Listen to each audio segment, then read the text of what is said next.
I bought this thing to learn on and love it so far. It's simple and easy to use.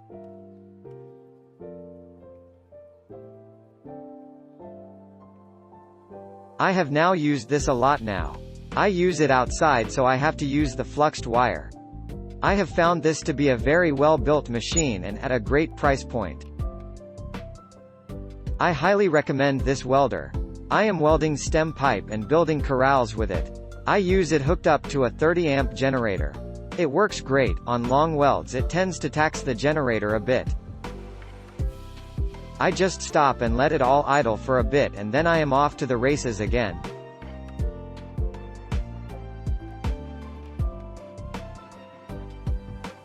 Okay fella _I_V been disabled, retired since 2007 and haven't _T welded a drop except for stick burning with a stinger.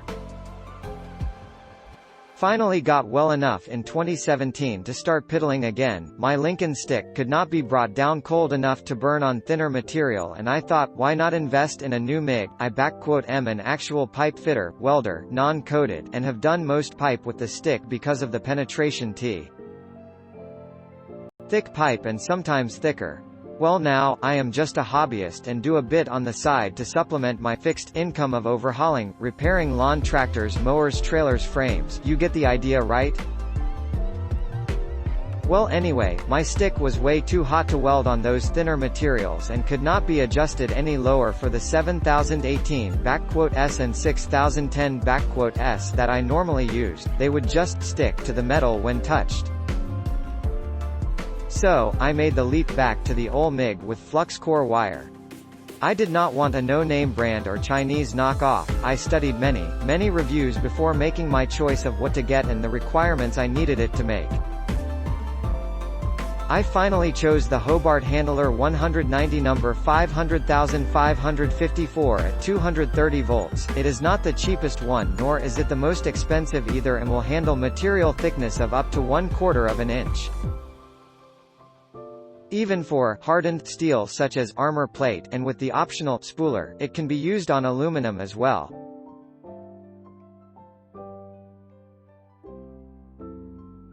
I did however consider making my first purchase of the Hobart 500551 EZ TIG 165i AC/DC TIG welder 230 volts, but I have never done any TIG work, and besides, I have always had a shaking problem in my hands, and you must be able to have steady hand-eye coordination to do this type welding all the time. I would have loved to have been able to do this type of welding because it is a much prettier professional-looking weld and it can be done on some pretty thin material, just not for me, too old I guess at 66 years. Plus my purchase of the Handler 190 will pay itself off in jobs I get within say 6 months, maybe less depending on the amount of jobs I get to do.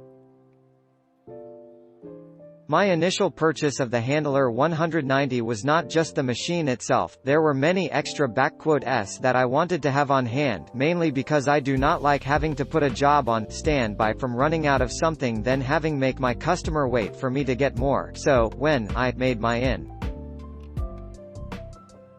tips, yup. I have 20 or so tips in backup as for 2 gel _S and other items.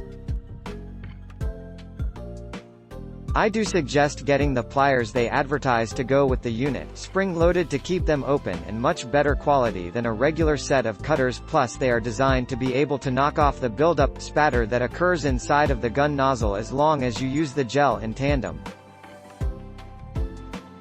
Another note, when using stainless wire with argon gas, everything you use for cleaning it up after you weld must have it _S own cleanup system, i.e., wire wheel, brushes, files, burr bits, etc.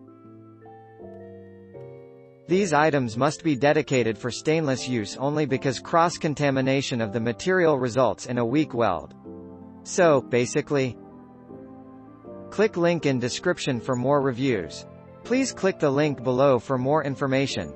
Please subscribe to my channel for more great products.